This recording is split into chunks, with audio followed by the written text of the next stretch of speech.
नमस्कार। शैला राशिद के अब्बू जान अब्दुल रशीद शोरा जी ने जो शैला पे इल्ज़ाम लगाए हैं वो तो बहुत ही खतरनाक है। देखेंगे, उधर भी जाएंगे, लेकिन इसकी जड़ में जाना होगा भाई साहब। इसकी जड़ में है डोमेस्टिक वायलेंस, घरेलू हिंसा। जो भुक्तभोगी है वो तो जानते हैं, वैसे भी बाकियों को पता ही है आजकल कि जो निकम्मे बाप होते हैं या निकम्मे घर वाले होते हैं उसे काबिल बेटियां और काबिल घरवाली घर से धक्के मार कर जूते मार कर निकाल ही देती है। शैला की माँ, शैला की बहन, खुद शैला ने ऐसा किया, ऐसा आरोप लगा रहे हैं उनके अब्बू जान अब्दुल राशिद। पहले वो सुनते हैं, फिर इल्ज़ाम पे आएंगे। और वक्त मिले थोड़ा सा तो इस चैनल को लाइक सब्सक्राइब कर लीजिएगा। सुनिए, बाइट सुनिए। पहले केस डालने में इन्होंने 3 जनों ने, एक तो शैला ने, शैला की माँ ने और शैला की बहन ने मेरे खिलाफ डोमेस्टिक वायलेंस का केस डाला है। और उसी दिन से पुलिस ने मुझे बार कर दिया घर में घुसने से। तो मेरे पास सबसे पहली ऑप्शन ये थी कि मैं लीगल रेमेडी हासिल करूं। मैं कोर्ट गया, मैंने लीगल रेमेडी ले ली। जज ने मुझे मेरी पोजीशन को रेस्टोर किया घर में, और साथ में एसएचओ को डायरेक्शन दे दी कि इसको रेस्टोर कर दो घर में। तो एसएचओ लगा मुझे कि वो मेरे साथ नहीं है, वो इसी के साथ हैं। तो उसने मुझे कोई किसी किस्म की सहायता नहीं दी, उल्टा मेरे से बॉन्ड ले लिया। वो पड़ा हुआ है थाने में कि आप किसी तरह की हिंसा वगैरह नहीं करोगे घर में, जो जब मैं गया भी नहीं था। और जज साहब ने एसएचओ को लिख के दिया था कि भैया जरा इस बुजुर्ग को देखो, इसे घर में दाखिला करवाओ। और जो एसएचओ साहब है उन्होंने उल्टा क्या किया, ये अब्दुल रशीद साहब से बॉन्ड लिखवाया कि भैया कोई हिंसा उंसा नहीं करोगे। और उनको घर छोड़ने भी नहीं गया। इन्होंने कहा मैं खुद चला जाऊँ, उन्होंने कहा जा चला जा, और फ़ोन कर दिया। जब फ़ोन गए तो शैला रशीद के कुछ लोग वो कहते हैं कि उनका कोई सिक्योरिटी गार्ड भी उसने रखा है, पिस्तौल दिखाया, बुढ़ो भाग ले नहीं तो। जब मैंने कोर्ट से रेस्टोरेशन का ऑर्डर लाया, मैं सीधा एसएचओ कंसर्न के पास गया, क्योंकि उस ऑर्डर में डायरेक्शन था एसएचओ को कि फलाना आदमी को रेस्टोर किया जाए घर में। इवन यह तक कहा गया था कि ग्राउंड फ्लोर में इसको रेस्टोर किया जाए। तो एसएचओ ने किसी तरह का कोई मेरे साथ कोऑपरेट ही नहीं किया, बल्कि मुझे अकेला छोड़ दे। मैंने कहा मैं अकेला जाऊं घर में घुसने के लिए, कहा चले जाओ। तो इतने में उनको फ़ोन किया होगा कि ये घर में जाने वाला है। तो 3-4 लोग आ गए, उनमें से एक बॉडीगार्ड है इसका साकिब, उसने मेरे को पिस्टल दिखाई। कहा जी आपकी खैरियत यही है कि आप घर में घुसने की कोशिश मत करो। वहाँ ताले बदल दिए थे। मैं घर से निहत्था नंगा निकाला है इन्होंने, न कपड़े है मेरे पास न कुछ है। ज़हूर बटाली और राशिद इंजीनियर, ये दोनों टेरर फंडिंग के केस में जेल में हैं।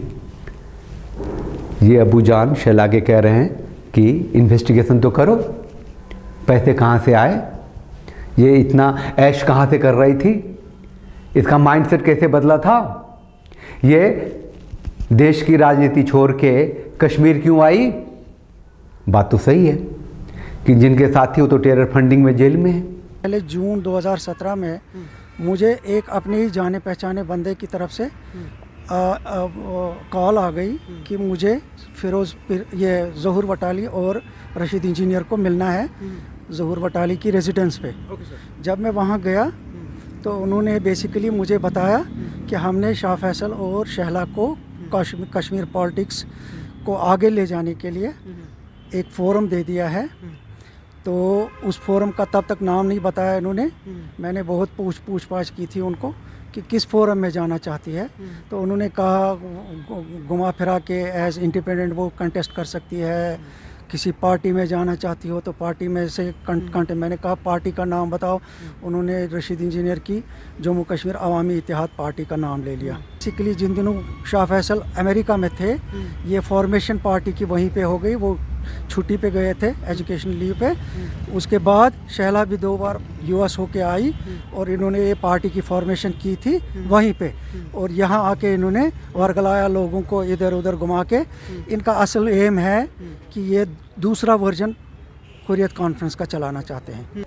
ये शैला कुछ नहीं करने जा रही है, एक और हुर्रियत बनाने गई थी। तो आप लोगों ने भी देख लिया कि ये सारा मैटर फिर जब इलेक्शन की तैयारियां हो गई, अवाम जम्मू कश्मीर पीपल्स मूवमेंट और अवामी इत्तेहाद पार्टी का आपस में गठजोड़ हो गया, तो लोगों को इन्होंने बहकाया। अगर ज़हूर वटाली और रशीद इंजीनियर टेरर फंडिंग के केस में बंद हैं, तो नेचुरली अगर ये उनकी पार्टी में है तो बात सीधी है, इसका भी उसमें इन्वॉल्वमेंट पता लगाना है क्या है।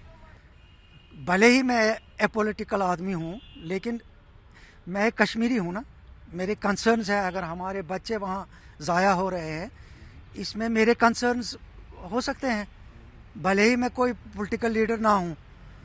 तो देखना हमें भी, हम सबको देखना है ना, ये कर क्या रहे हैं यहाँ।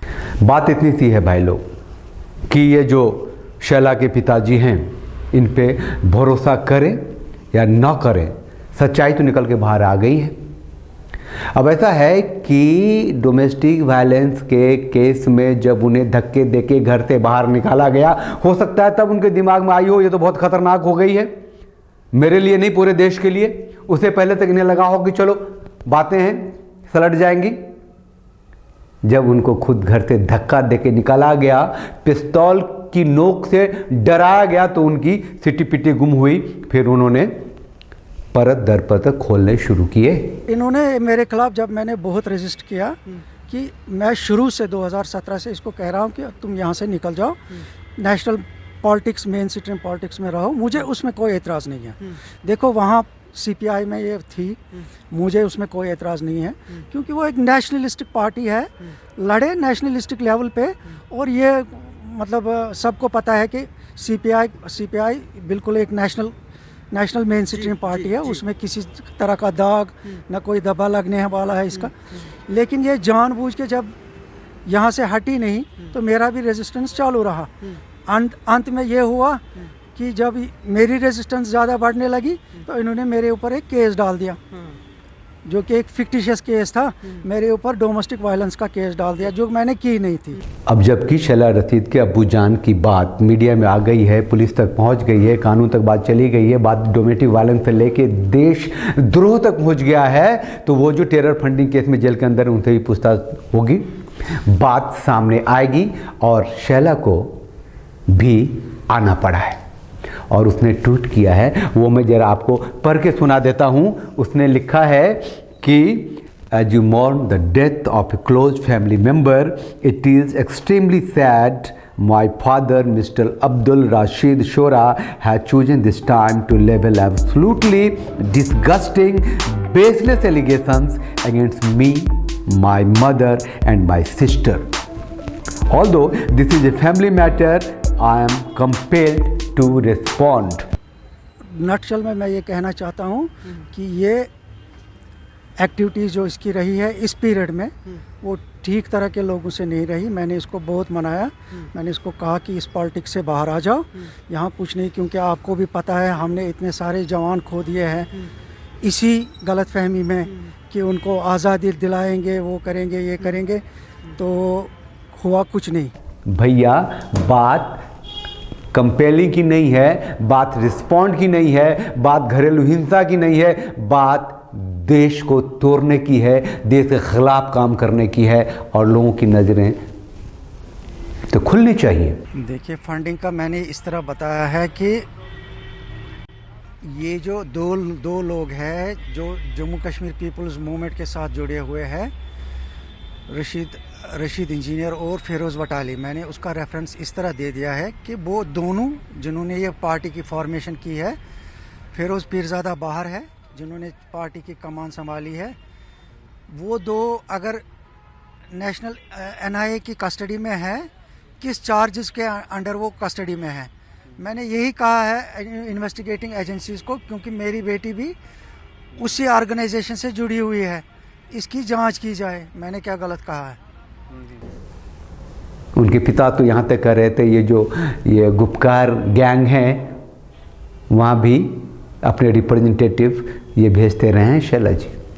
चलिए, चैनल को लाइक कीजिए, सब्सक्राइब कीजिए, बने रहिए हमारे साथ। और शैला रशीद जैसी किसी भी महिला से